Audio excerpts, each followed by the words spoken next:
35장. 내 인생 행로에서 무덤이 열린 것은 이번이 처음이었으며 그것이 내 평탄한 길에 만들어 놓은 균열은 놀라운 것이었다. 부엌 난로불 옆 의자에 앉아있는 누나의 형상은 밤낮으로 내 머리를 떠나지 않았다. 누나 없이 그 장소가 존재할 수 있다는 것은 내 마음이 도저히 이해할 수 없는 사실처럼 보였다.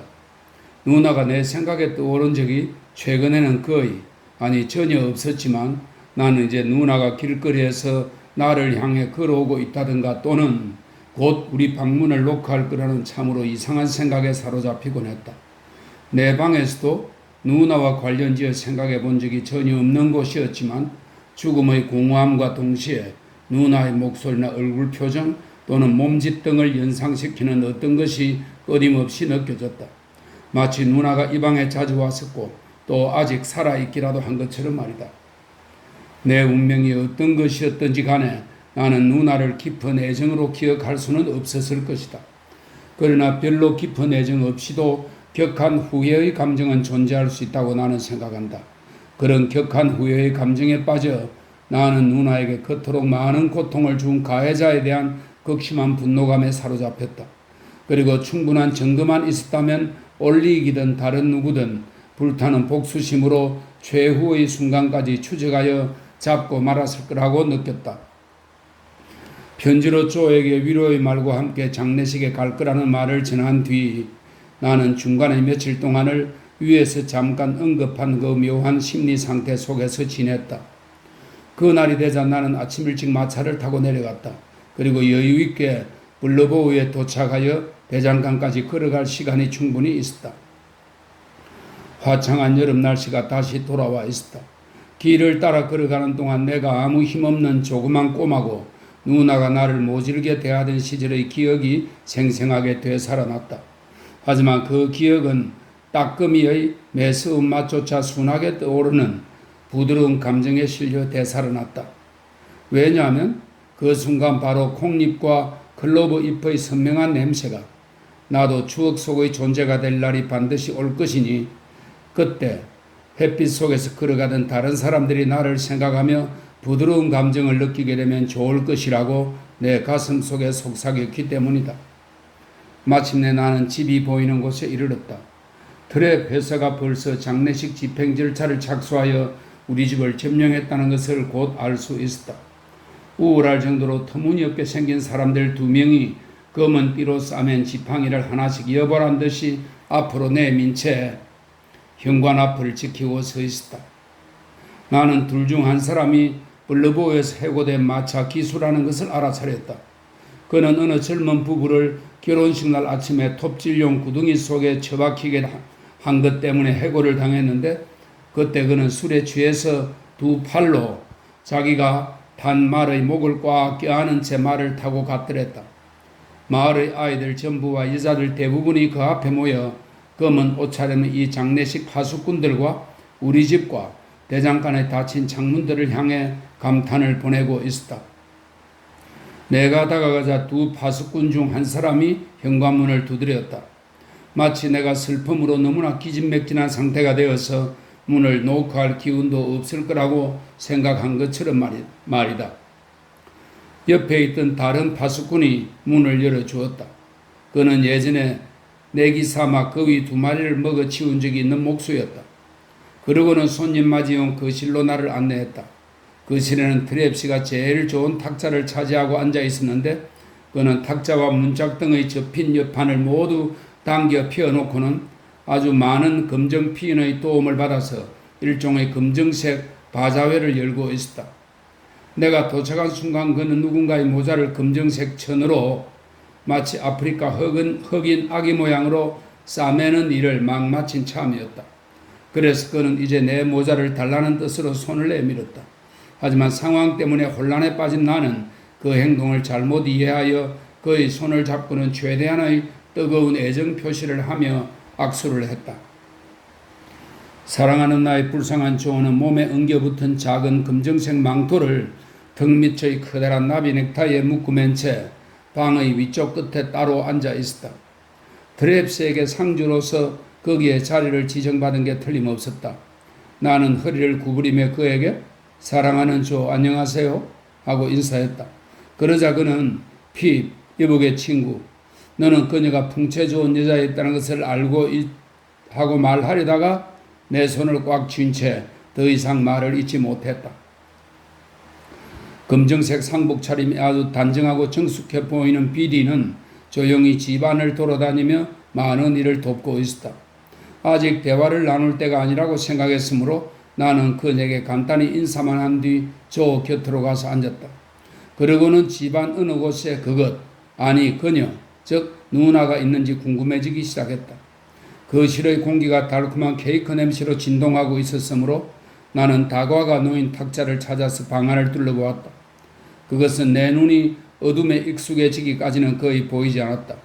하지만 마침내 탁자 위에 여러 조각으로 썰어놓은 자두 케이크가 보였고 이어서 역시 조각으로 썰어놓은 오렌지와 샌드위치, 비스킷, 그리고 술을 따르는 병 2개가 보였다. 마지막의 그 술병들은 내가 이제까지 장식물로서만 잘 알고 있었지 실제로 사용되는 것은 한 번도 본 적이 없는 것들이었다. 술병 하나에는 포트와인이 다른 하나에는 쉐리주가 가득 들어있었다. 다음 순간 나는 바로 그 비굴한 펌블추크가 검정색 망토 차림에 몇 미터나 됨직한 긴 상장을 모자에 두른 채 이 탁자 앞에 서 있는 것을 알아차렸다. 그는 이것저것 마구 먹어대는 행위와 내 주위를 끌려는 아침기 가득한 동작을 번갈아가며 하고 있었다. 내 주위를 끄는데 성공하자마자 그는 즉시 나에게로 걸어왔다. 그러고는 낮은 목소리로 세리주와 케이크 부스러기 냄새를 피우며 친애하는 선생 괜찮겠는지요 좀? 하고 말한 다음 악수를 했다. 그 어디 나는 허벌 씨 부부도 와 있는 것을 알아차렸는데 허벌 부인은 한 구석에 점잖게 앉아서 말없이 훌쩍여대고 있었다. 우리는 모두 행렬을 지어 따라갈 예정이었다. 그래서 모두 트랩시에 의해 한 사람씩 우스꽝스러운 보따리 모양으로 묶이고 있는 중이었다. 그러니까 내 말은 말이다 핍. 우리가 거실에 서서 트랩시가 2사람씩 대열짓기라고 명명한 절차를 수행하고 있을 때 조가 나에게 속삭이는 소리로 말했다. 그러니까 나리, 내 말은 말입니다. 할 수만 있다면 차라리 내가 직접 누나를 교회로 운반해 갔을 거라는 겁니다. 진심으로 도와주며 기꺼이 함께 가줄 서너 명의 친한 사람들과 함께 말입니다.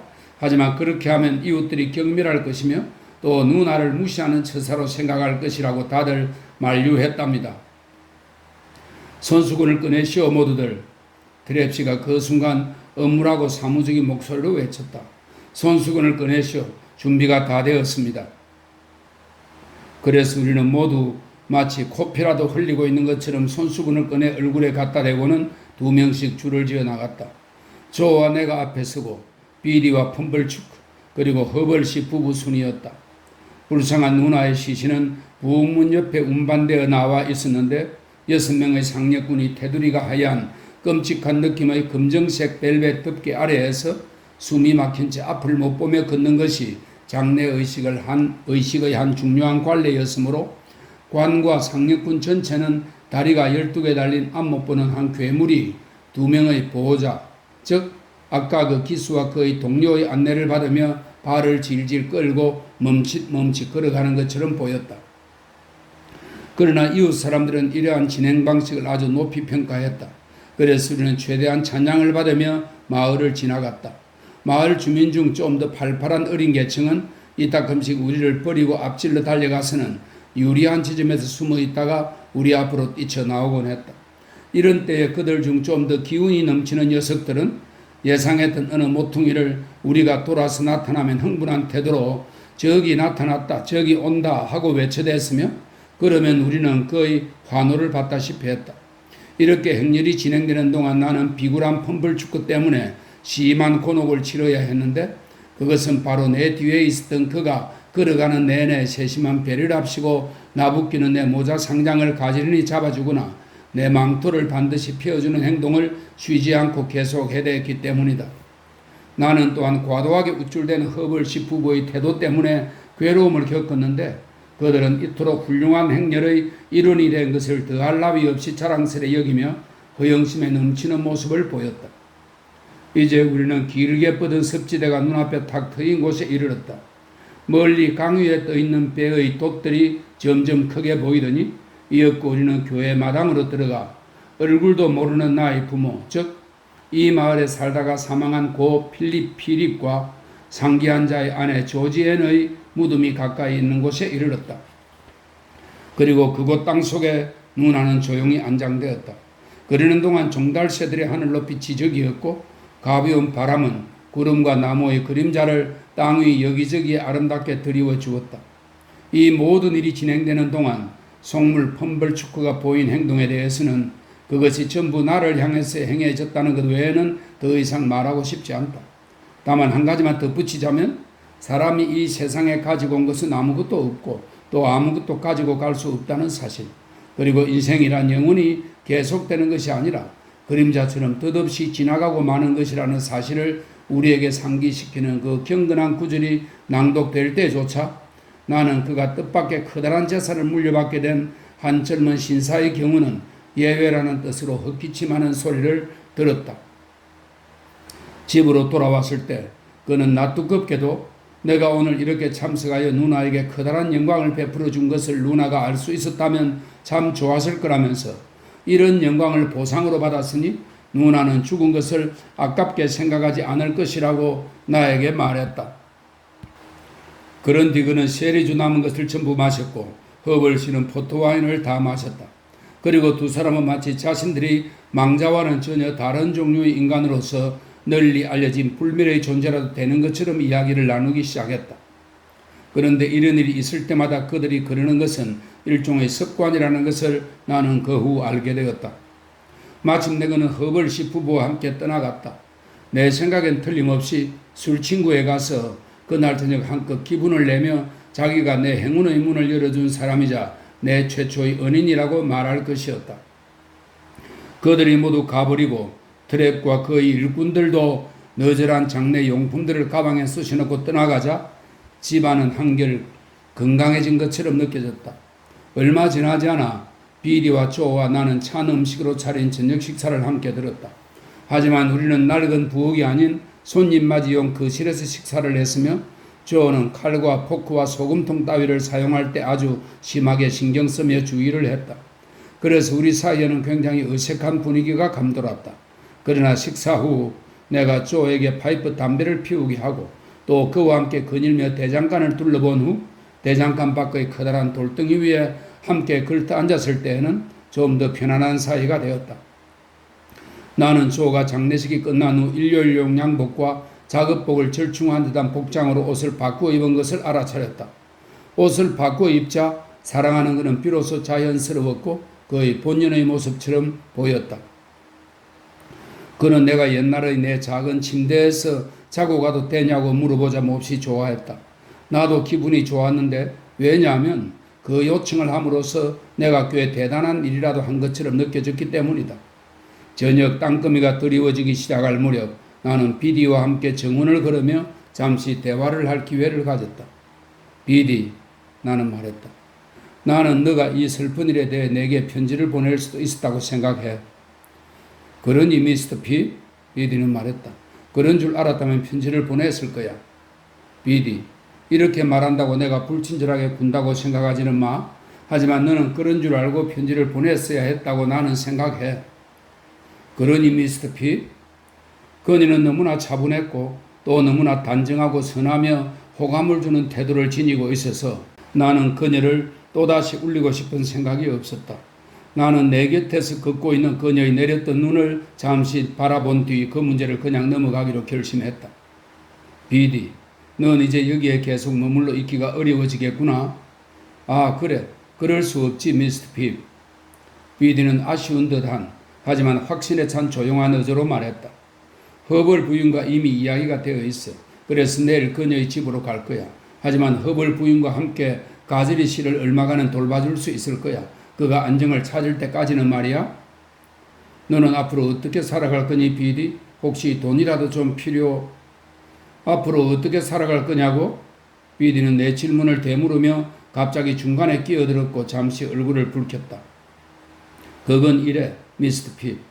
나는 거의 완성되어가는 이곳 새 학교의 선생 자리를 알아볼 생각이야. 마을 사람들 모두가 나를 적극적으로 추천해 줄 거라고 믿어.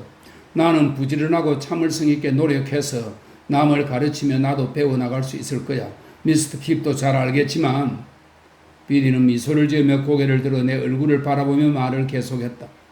새로 생기는 학교들은 옛날 학교와는 달라. 하지만 나는 그때 이후로 미스터 핍한테서 많은 것을 배웠을 뿐만 아니라 그 뒤에도 계속해서 향상해 나갈 시간이 많았어. 너는 어떤 상황에 있든 언제나 향상해 나갈 거라고 믿어, 비디. 그래, 내 인간성의 나쁜 측면은 제외하고 말이야. 비디는 중얼거리듯 말했다. 이것은 비난의 말이라기보다는 자기도 모르게 생각이 소리로 나온 것이라고 할 수 있었다. 글쎄 나는 그 문제도 그냥 넘어가기로 결심했다. 그래서 비디의 내리뜬 눈을 말없이 바라보며 그녀와 함께 좀 더 걸었다. 비디, 난 우리 누나의 임종에 대해서 자세한 이야기를 듣지 못했어. 별로 이야기할 게 없어. 불쌍한 분. 저 부인은 나흘 동안 가끔 겪는 그런 좋지 않은 상태에 떨어져 있었어. 그러다가 그날 저녁 막 차 마실 시간이었는데 그녀는 깨어나더니 아주 분명하게 조라고 말하는 것이었어. 그녀가 오랫동안 정말 한마디도 말을 한 적이 없었기 때문에 나는 대장간에 달려가서 가지리 씨를 데리고 왔어. 조 부인은 가지리 씨가 자기 옆 가까이 앉기를 원한다고 표시한 뒤 자기 두 팔을 그의 목에 감아달라고 내게 몸짓으로 알렸어. 그래서 나는 그녀의 두 팔을 그의 목에 감아주었지. 그러자 그녀는 머리를 그의 어깨에 기대며 아주 기쁘고 만족스러운 표정을 지었어. 그러더니 곧 조라고 다시 한번 말했어. 그러고는 용서해 줘요 라고 한번 말하고 핍이라고 한번 말했어. 그런 다음 그녀는 그 상태로 더 이상 고개를 들지 못했고 1시간이 지나지 않아 우리는 그녀가 숨을 거두었다는 것을 발견하고 그녀를 침대에 눕혔어. 비디는 눈물을 흘렸다. 어두워가는 정원과 오솔길과 하나둘 빛나기 시작하는 별들이 내 시야에서도 흐릿해졌다. 그동안 아무것도 발견된 게 없니, 비디? 아무것도 없어. 올릭은 어떻게 되었는지 아니?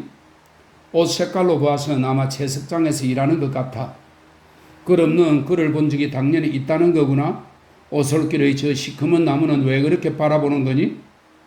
저 부인이 숨을 거둔 날 올릭을 저기서 보았어. 그게 그를 마지막으로 본 건 아니겠지, 비디? 그래, 우리가 여기를 걷기 시작했을 때부터 나는 그가 저기 있는 걸 보았어. 소용없어. 내가 막 달려가려고 했을 때 내 팔을 손으로 붙잡으며 그녀가 덧붙인 말이었다. 내가 너에게 거짓말하지 않을 거라는 걸 너도 잘 알고 있지. 올릭은 저기에 1분도 있지 않았어. 그는 이미 가버리고 없어. 그 녀석이 아직도 그녀 뒤를 쫓아다닌다는 사실을 알게 되자 나는 극심한 분노가 되살아났다. 나는 그에 대해 사무치는 정오심을 느꼈다. 나는 그런 내 감정을 그녀에게 말하면서 그를 이 고장에서 쫓아내기 위해서라면 얼마든지 돈을 쓰겠으며 어떤 수고도 마다하지 않을 것이라고 했다. 그녀는 차츰 나를 좀 더 온건한 대화로 이끌었다. 그리고는 조가 나를 얼마나 사랑하는지, 그리고 조가 어떻게 그 어떤 것에 대해서도 전혀 불평하지 않고 오직 힘찬 손과 조용한 입과 따뜻한 가슴으로 언제나 자기 의무를 다하며 인생길을 걸어가는지에 대해 나에게 이야기했다. 정말이지 그는 아무리 칭찬해도 지나치지 않을 거야. 나는 말했다. 그리고 비디, 우린 이런 이야기를 앞으로 자주 하게 될 거야. 왜냐하면 나는 이제 당연히 여기에 자주 내려올 테니까 말이야. 나는 불쌍한 조를 혼자 내버려 두지 않을 거야. 비디는 뭐라고 한마디도 말하지 않았다. 비디, 내 말 듣고 있니? 듣고 있어, 미스터 핍. 나를 미스터 핍이라고 부르는 나에게 천박하게 들리는 그 말투는 물론이고, 비디, 너희 지금 이 태도는 무엇을 뜻하는 거지? 무엇을 뜻하는 거냐니? 비디는 약간 위축된 어조로 말했다. 비디, 나는 도덕적 우월감에 가득 찬 태도로 말했다. 나는 너희 이 태도가 무엇을 뜻하는지 꼭 알아야겠다고 부탁하는 바야. 나의 이 태도라니? 비디는 말했다. 제발 내 말을 되풀이하지 마. 나는 대꾸했다. 너는 이전엔 남의 말을 되풀이하지 않았어, 비디. 이전엔 안 그랬다고? 비디는 말했다. 미스터 핍, 이전엔 안 그랬다고? 그래, 좋다. 나는 이 점도 그냥 넘어가기로 대충 생각했다. 말없이 정원을 한 바퀴 더 돌고 난 후 나는 본래의 문제로 다시 돌아갔다. 비디, 나는 말했다. 조금 전 나는 앞으로 조를 만나러 자주 여기에 내려올 거라고 말했어. 그런데 너는 그걸 눈에 띌 만큼 묵묵부답인 채로 들었어. 부디 그 이유가 뭔지 나에게 말해줄 수 있겠니, 비디? 그렇다면 너는 정말로 그를 만나러 자주 내려올 자신이 있니?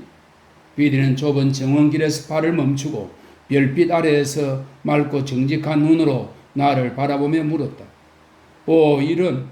나는 비디를 포기할 수밖에 없다고 절망적으로 느끼며 말했다. 이건 정말로 인간성의 아주 나쁜 측면이구나. 제발 더 이상 말하지 말아줘, 비디. 정말이지 이건 나한테 큰 충격이 아닐 수 없다. 이런 강력하고 확실한 이유로 나는 저녁 식사 때 비디를 쌀쌀맞게 대했다. 그리고 내 작은 옛 침실로 올라갈 때 불쾌한 기분인 상태에서 교회 마당과 그날의 일과 어울린다고 생각할 수 있는 최대한 위험 있는 태도로 그녀에게 저녁 인사를 했다.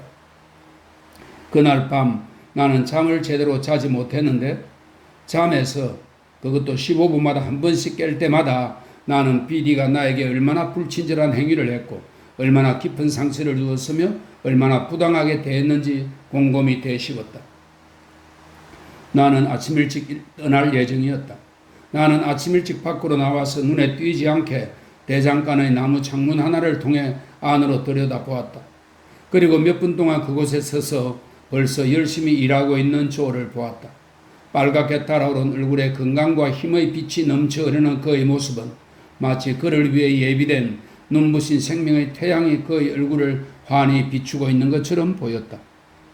안녕히 계세요, 사랑하는 조. 아니에요, 손을 닦지 말아요. 제발 금댕 묻은 그 손을 그대로 잡게 해줘요. 금방, 그리고 자주 내려올게요. 얼마든지 금방 와도 좋아요, 나리. 조는 말했다. 얼마든지 자주 오렴핍. 비리는 부엌문 앞에서 새로 따른 우유 한 컵과 빵 한 조각을 든 채 나를 기다리고 있었다. 비리, 나는 그녀와 작별의 악수를 하며 말했다. 난 화가 나지는 않았어. 하지만 마음에 상처를 입었어. 아니야, 마음 상해하지 마. 그녀는 몹시 가슴 아픈 표정으로 간청하듯 말했다. 내가 너그럽지 못하게 굴었다면 나 혼자만 마음 상해야지. 마을을 떠나갈 때 다시 한번 안개가 그치고 있었다. 내가 다시 돌아오지 않으리라는 것과 비디의 말이 전적으로 정확했다. 그것을 안개가 그 순간 나에게 보여주었다면 내가 할 수 있는 말은 오직 안개 역시 전적으로 정확했다는 것밖에 없다. 36장. 허버트와 나는 더 많은 빚을 지고 우리 상황을 점검하고 여유를 두는 식으로 그리고 이와 비슷한 다른 모범적 형태들을 통해 계속해서 악화 일로를 걸었다. 일이 어찌되든 시간은 늘 그러듯이 자기 방식대로 흘러갔고 나는 어느덧 성년에 이르렀다. 내가 미처 의식도 하기 전에 그렇게 될 것이라는 허버트 예언을 실현하면서 말이다. 허버트 자신은 나보다 8개월 먼저 성년이 되었다. 성년의 나이 말고는 그에게 굴러들어온 것이 아무것도 없었으므로 그 일은 바너드 여관에서 별로 깊은 관심거리가 되지 못했다. 그러나 우리는 내 21번째 생일을 굉장히 큰 기대와 추측 속에서 기다렸다. 왜냐하면 우리 둘 다 내 후견인이 그날 무언가 분명한 이야기를 하지 않을 수 없을 거라고 생각했기 때문이다. 나는 미리 신경을 써서 내 생일이 언제인지 리틀 브리튼에서 분명히 알고 있도록 해놓았다. 생일 하루 전날 나는 웨믹에게서 내가 그 상스러운 날 오후 5시에 제거스씨를 방문해주면 제거스씨가 기뻐할 것이라는 내용의 공식적인 통지를 받았다. 이것은 우리에게 뭔가 굉장한 일이 일어날 것이라는 확신을 심어주었으며 다음날 시간 음수의 화신처럼 정확하게 내 후견인의 사무실에 도착했을 때 내 가슴은 비상한 흥분으로 쿵쿵 뛰고 있었다. 바깥 사무실에서 웨믹은 나에게 축하의 말을 해주었다.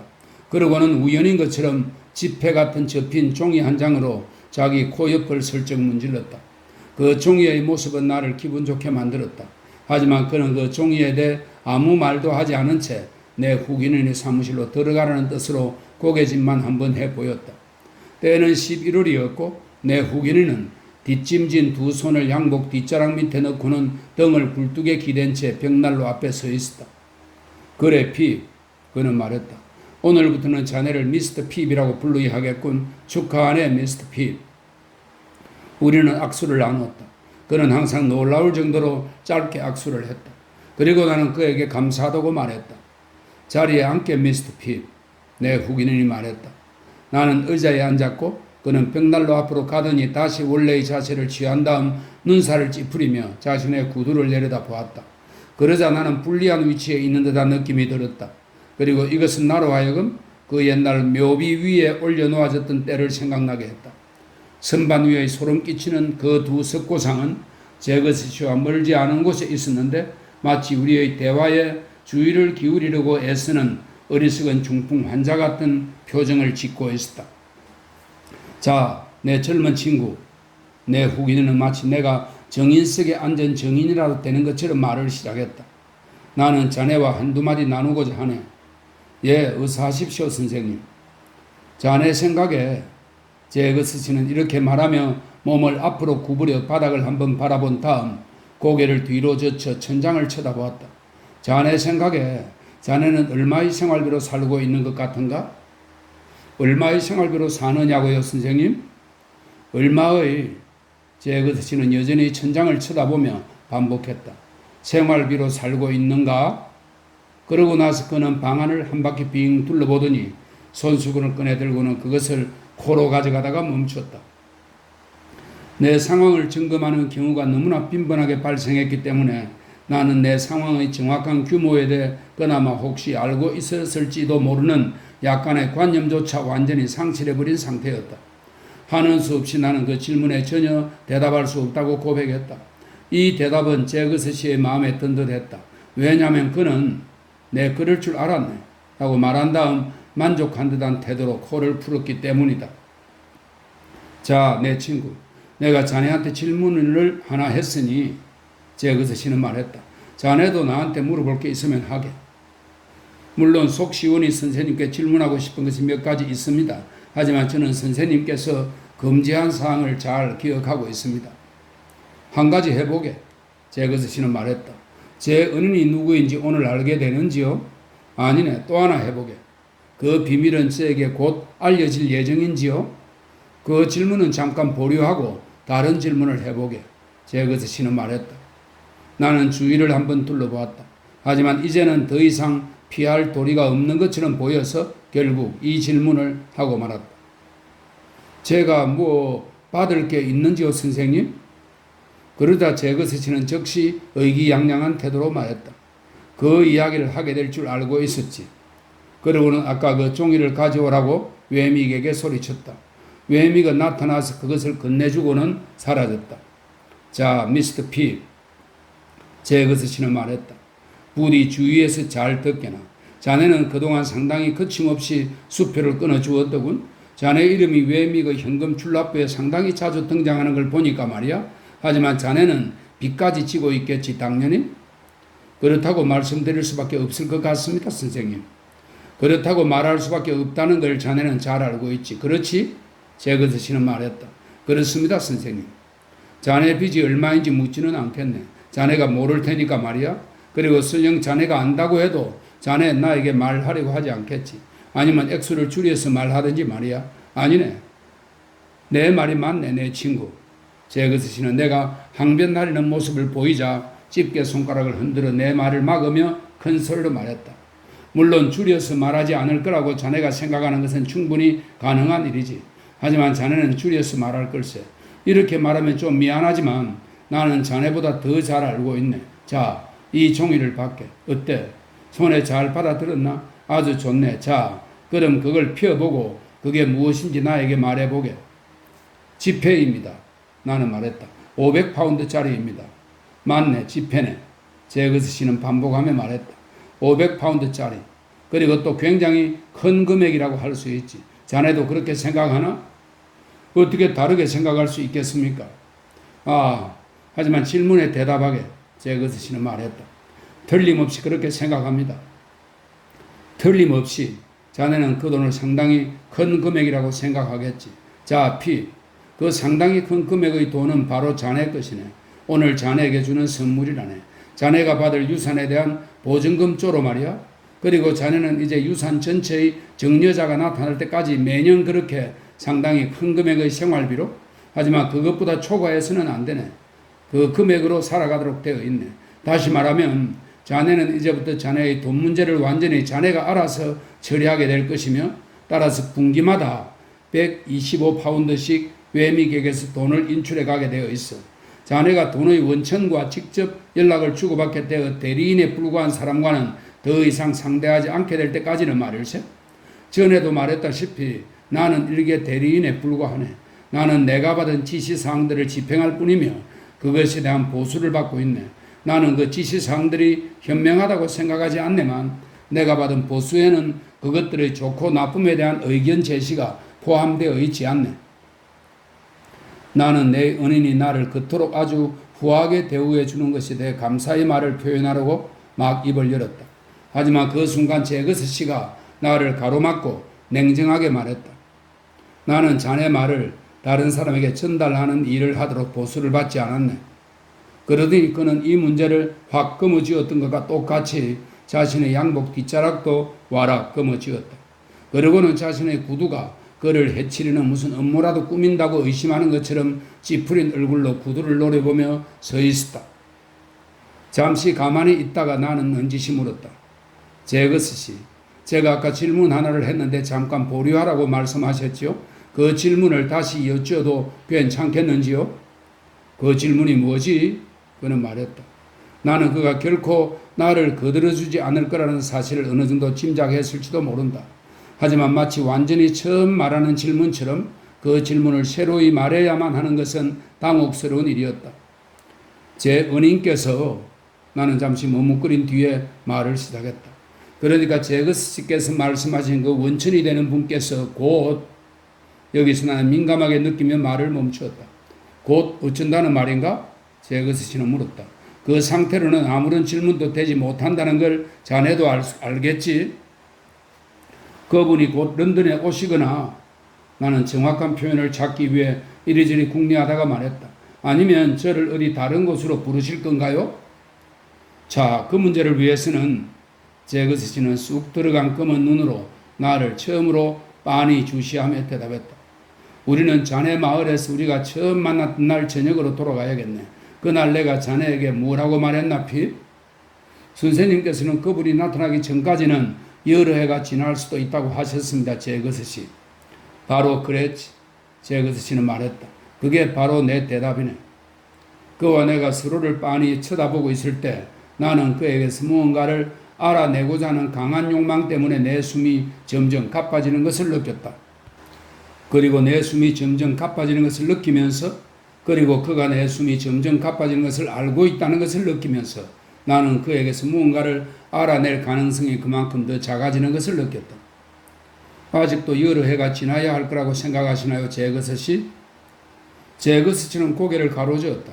내 질문에 대한 부정의 답으로서가 아니라 그로 하여금 어떤 식으로든 그 질문에 대답하게 만들 수 있다는 생각 자체를 완전히 부정하는 의미에서 한 고갯짓이었다. 그러자 얼굴이 뒤틀린 그 소름 끼치는 두 석고상은 내 시선이 우연히 그들에게로 향하게 되었을 때 마치 주위를 집중해 기다리던 긴장감을 더 이상 참지 못하여 금세라도 재채기를 터뜨릴 것처럼 보였다. 자, 이보게 내 친구 피. 제거스 씨는 따뜻해진 두 손등으로 다리 뒤쪽을 따뜻하게 문질러대며 말했다. 자네한테 솔직하게 말해주겠네. 그 질문은 나한테 물어서는 안 되는 질문이네. 그것이 내 명예에 손상을 입힐 수도 있는 질문이라고 내가 말해주면 자네는 아마 좀 더 잘 이해할 수 있을 것이네. 자, 이보게. 자네에게 좀 더 말해주지. 좀 더 이야기를 해주겠네. 그는 말을 잠시 멈추고 몸을 구부려 자신의 구두를 찌푸린 얼굴로 노려보았다. 그 구부린 정도가 아주 심하여 그는 종아리까지도 손으로 문지를 수 있었다. 그 사람이 자신의 정체를 밝히면 그는 몸을 다시 똑바로 펴며 말했다. 자네와 그 사람은 직접 두 사람의 일을 해결하게 될 것이네. 그 사람이 자신을 밝히면 이 일에 있어서 내 역할은 끝나고 종료될 것이네. 그 사람이 자신을 밝히면 나는 이 일에 대해 그 어떤 것도 알 필요가 없을 것이네. 그것이 내가 하고자 하는 말의 전부네. 우리는 서로 얼굴을 마주 보았다. 나는 시선을 돌려 바닥을 내려다보며 생각에 잠겼다. 나는 이 마지막 말로부터 미스 헤비셴이 어떤 이유에서인지는 모르지만 나를 에스텔라와 짝지어리는 계획에 대해 제그서스에게 속마음을 털어놓지 않았으며 그가 이것을 불쾌하게 여기고 또 그것에 대해 질투심을 느끼고 있구나 하고 짐작했다. 그리고 그게 아니라면 그는 그 계획에 진정으로 반대하여 그 일과는 아무런 상관도 하지 않으려고 하는구나 하고 짐작했다. 내가 다시 눈을 들어 쳐다보았을 때 그가 날카로운 표정으로 나를 그동안 내내 바라보고 있었으며 그 순간에도 여전히 그렇게 바라보고 있는 것을 알아차렸다. 그것이 선생님께서 하실 말씀의 전부라면 나는 말했다. 저는 더 이상 말씀드릴 게 없습니다. 그는 동의한다는 뜻으로 고개를 끄덕였다. 그러고는 도둑들조차 무서워한다는 그 시계를 꺼내며 어디서 저녁 식사를 할 것이냐고 물었다. 나는 내 숙소에서 허버트와 함께 할 거라고 대답했다. 그리고 당연히 이어지는 순수로 우리와 식사를 함께하는 호의를 베풀어 줄 수 있는지 그에게 물었다. 그는 선뜻 초청을 받아들였다. 하지만 나와 함께 우리 집으로 가기를 주장했는데 그것은 내가 그를 위해 특별히 추가로 준비를 하지 못하도록 하기 위한 것이었다. 그는 먼저 편지를 한두 통 쓸 게 있었고 또 당연히 손도 씻어야 했다. 그래서 나는 바깥 사무실로 가서 웨믹과 이야기하며 기다리겠다고 말했다. 사실을 말하자면 내 호주머니에 그 500파운드가 들어온 순간 나는 이전부터 자주 머릿속에 떠올리곤 하던 한 가지 생각을 다시 머리에 떠올렸다. 그런데 나에겐 웨믹이 바로 그 생각과 관련하여 의논할 좋은 상대인 것처럼 보였다. 그는 이미 금고의 자물쇠를 잠그고 귀가할 준비를 마친 상태였다. 그는 자기 책상을 치우고 자기가 쓰는 기름기 끼인 사무실 촛대 2개를 들고 나와 곧바로 불을 끌 수 있도록 그것들을 문 가까이에 있는 선반 위에 촛불 끄는 기구와 나란히 세워놓은 상태였다. 그는 또 재를 긁어 모아 난로불을 낮게 죽여놓았고 모자와 큰 외투도 꺼내다 준비해 놓았으며 이제는 업무 후의 운동으로서 금고 열쇠로 가슴팍 도처를 두드려 대고 있었다. 웨믹 씨, 나는 말했다. 당신의 의견을 묻고 싶은 게 있습니다. 친구 하나를 꼭 좀 도와주고 싶은데요. 웨믹은 우체통 구멍 같은 입을 굳게 다물더니 고개를 가로저었다. 마치 그런 종류의 치명적인 어리석음은 어떤 것이든 정면으로 반대한다는 의견 같았다. 이 친구는 나는 계속해서 말했다. 사업가로 성공해보고자 애쓰고 있지만 돈이 없답니다. 그래서 사업을 시작하기가 어렵다는 걸 알고 낙심해 있죠. 나는 이제 그를 어떻게 좀 도와서 사업을 시작할 수 있게 해주고 싶습니다. 현금을 지불해서 말인가요? 웨믹은 세상 그 어느 톱밥보다도 더 마른 어조로 말했다. 현금을 약간 지불해서 돕고자 합니다. 집에 있는 반듯하게 묶은 청구석 구름이 생각이 뇌리를 스치며 나는 불안스레 대답했다. 현금을 약간 지불하고 가능하다면 제가 물려받을 유산을 보증으로 돈을 약간 끌어쓰기도 해서 돕고 싶습니다. 핍씨, 웨믹은 말했다. 괜찮으시다면 잠시 당신과 함께 내 손가락으로 첼시 유역까지의 여러 다리들 이름을 훑어보고 싶습니다. 자, 보세요. 먼저 런던교 하나, 사우스워크교 둘, 블랙프라이어스교 셋, 워털루교 넷, 웨스트민스터교 다섯, 복스홀교 여섯. 그는 금고 열쇠의 손잡이를 손바닥 위에 올려놓은 제 각각의 다리를 차례대로 꼽아 나갔다. 자, 보시다시피 선택할 다리가 6개나 되는군요. 무슨 말씀을 하시는지 모르겠군요. 나는 말했다. 다리를 하나 선택하세요, 핍씨. 웨믹은 대답했다. 그리고 그 다리 위로 걸어가서 당신의 돈을 맨 가운데 아치 너머로 템스강에 던져보세요. 그럼 그 길로 돈은 끝장나고 말겠죠? 돈으로 친구를 도와주세요. 그럼 그 길로 역시 돈은 끝장나고 말 겁니다. 하지만 그건 훨씬 더 이익 없고 불쾌한 끝장이죠. 그는 그렇게 말한 후 입을 옆으로 길게 벌렸는데 벌린 그 입이 너무나 길어서 신문까지도 그 안에 집어넣을 수 있을 것 같았다. 의욕을 몹시 꺾는 말씀이군요. 나는 말했다. 그러라고 한 말입니다. 웨믹은 말했다. 그러니까 웨믹 씨의 의견은 나는 분노가 약간 섞인 어조로 물었다. 사람은 결코 동산을 친구에게 투자해서는 안 된다. 이거냐고요? 웨믹은 말했다. 그야 물론 안 되지요. 그가 그 친구를 떨쳐버리기를 바라는 게 아니라면 말입니다. 그런 경우 그 친구를 떨쳐버리는 것이 얼마나 많은 동산의 가치가 있느냐 하는 것이 문제가 되겠지만요. 그게 바로 나는 말했다. 당신의 진지한 의견인가요, 외명씨? 그게 바로 그는 대답했다. 이 사무실에서의 내 진지한 의견입니다. 나는 그를 압박하며 말했다. 왜냐하면 나는 이 말에서 그가 다른 의견으로 빠져나갈 구멍을 마련해 놓았다고 생각했기 때문이다. 윌워스에서의 당신 의견도 그와 같은 것일까요? 핍시, 그는 아주 엄숙하게 말했다. 윌워스와 이 사무실은 전혀 다른 별개의 장소입니다. 마치 우리 부친과 제거스 씨가 서로 전혀 다른 별개의 존재인 것처럼 말입니다. 이 둘은 서로 혼동되어서는 안 됩니다. 나는 윌워스 견해를 윌워스에서만 줄 수 있습니다. 이 사무실에서는 나는 오직 사무실 견해밖에 줄 수 없습니다. 잘 알았습니다. 나는 큰 안도감을 느끼며 말했다. 그러면 윌워스에 한번 찾아가겠습니다. 틀림없이 그러겠습니다. 핍시, 그는 대답했다. 당신이 사적이고 개인적인 자격으로 그곳에 찾아오시는 것은 얼마든지 환영하겠습니다. 우리는 이 대화를 낮은 목소리로 나누었다. 내 후견인의 귀가 세상 그 누구보다도 예민한 귀라는 것을 잘 알고 있었기 때문이다. 그는 이제 두 손을 수건으로 닦으면서 그의 사무실 문간에 나타났으므로 외믹은 자신의 큰 외투를 입고는 촛불 끌 자세를 취한 채 기다렸다. 우리 세 사람은 모두 함께 거리로 나갔다. 문 앞 청개에서 외믹은 자기가 갈 방향으로 몸을 돌렸고 제거스 씨와 나도 우리가 갈 방향으로 몸을 돌렸다. 그날 저녁 나는 제거스 씨에게도 제라드 그리의 집에 늙은 부친이든 귀청 때리는 놈이든 뭐든 누구든 하여튼 그의 찌푸린 눈살을 한번 펴지게 할 존재가 하나 있었으면 좋겠다는 생각을 몇 번이고 하지 않을 수 없었다. 21번째 생일에 하게 된 생각이 바로 제거스 씨가 구축하는 세상처럼 남을 경계하고 의심하는 세상에서는 성년이 되었다는 것이 별로 가치가 없는 일처럼 보인다는 것이었으니 결코 유쾌한 일이 아니었다. 제거스 씨는 외믹보다 1000배나 많이 알고 있고 1000배나 현명했다. 하지만 나는 그보다 외믹을 1000배나 더 기꺼이 식사에 초대하고 싶었다.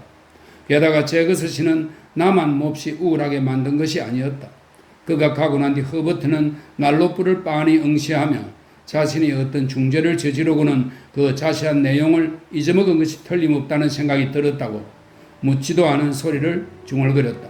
그만큼 그는 심하게 마음이 짓눌리고 깊은 죄의식을 느꼈던 것이다.